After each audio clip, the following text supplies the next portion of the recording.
is the grace of God. And if God could take me and do that with me, the girl who did everything wrong, if Hilda did it right, you can guarantee I did the opposite of what she said. And he still is using me. So I'm telling you, what I came to tell you about today is that you can start right now today. I don't want to hear any, I'm too old, I didn't get the right education, I came from the wrong part of town, because I could say all those things. And still, God has used me. And you know, I suspect that there are people who didn't come today because they were a little about the name of the event. You might have somebody at home, or somebody in your life who's like, oh yeah, you're going to that millionaire. You know who they are.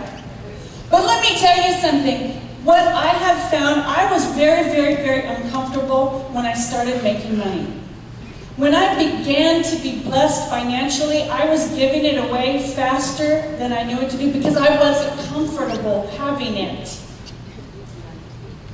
And what I've realized is there are lots of people who are uncomfortable with it. Well, first of all, if you don't get comfortable with it, God's not going to bless you with it. Because money's a tool. It's a tool to use to bless others. And I've heard a lot of people say, after I published my first book was From Foster Care to Millionaire. And I heard a lot of people say to me, well, I don't want to be a millionaire. You know what, I mean, that's just wrong. And they would say they didn't like the title of the book. I wrote that book with that title because I felt like in my prayer time, that's the title God gave me. Because it gets the attention of foster kids, kids like I used to be. If I would have put on the title cover of the book, work really, really hard, they wouldn't read it, okay? But it was really kind of interesting to me when I started meeting people who were like, I don't want to be a millionaire, and I want to have enough to take care of me and mine. And I thought, so you don't want to bless others? I didn't say that out loud, but I'm saying it here because you're all here. You are the ones called according to His purpose. Because I can see that you're here in church on Saturday morning. Every woman here has laundry to do, errands to run that didn't get done during the week. We got houses to clean, we've got kids, we've tried to make arrangements for everything, but you're here on Saturday morning in church because you want to know, you want to serve God. All right? God says that He delights in the prosperity of those who serve Him. Well, there's another scripture with a caveat.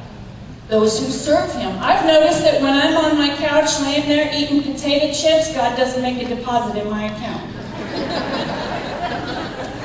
So when we serve Him, and the way we serve Him is to find and fulfill His plan for our lives, right? So think about what you will do when you're blessed with the money. When you're a millionaire. And I'm saying this because I went through this in my life and I was like, look at that balance sheet. First of all, balance sheet? What? You add the liabilities with it, but I don't really...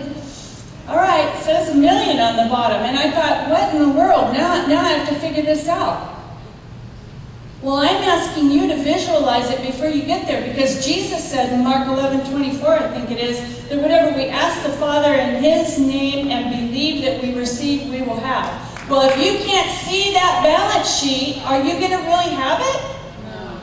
If you can't see yourself living the life God created you to live, are you really going to live it? I don't know. So, think about what you're going to do with the money. Once I finally got comfortable with it, I thought, okay, you know what? It's okay that I have a nice home. It's okay that I have a nice car. It's okay that I have money to pay for the education for kids who might not otherwise get it. It's okay for me to provide housing to people who would otherwise be homeless. And I'm not saying all this to brag. I'm talking about these are some of the things you can do when you have that much money. You know, when Jesus said that, he told the story, you know, of the wealthy man who goes on the trip and he gives so much money to the first servant and so much to the second and so much to the third. We've all heard that story, right? And we know that the wealthy man comes back and the guy who really grew the money exponentially is rewarded. And the one who grew it, you know, pretty well, he's rewarded. And the one who really didn't do anything because he was in fear, he was chastised. So we all know that. But think for a minute, maybe, I don't know if you've really thought about this part of it. You know the wealthy man didn't go on the road broke. He did not leave every dime he had in the hands of those people. You know he took care of his family. You know he had money with him. You know he had enough to make his trip, do what he was going to do on the other end. What did he do? He gave of his overflow to those servants of his to invest that money.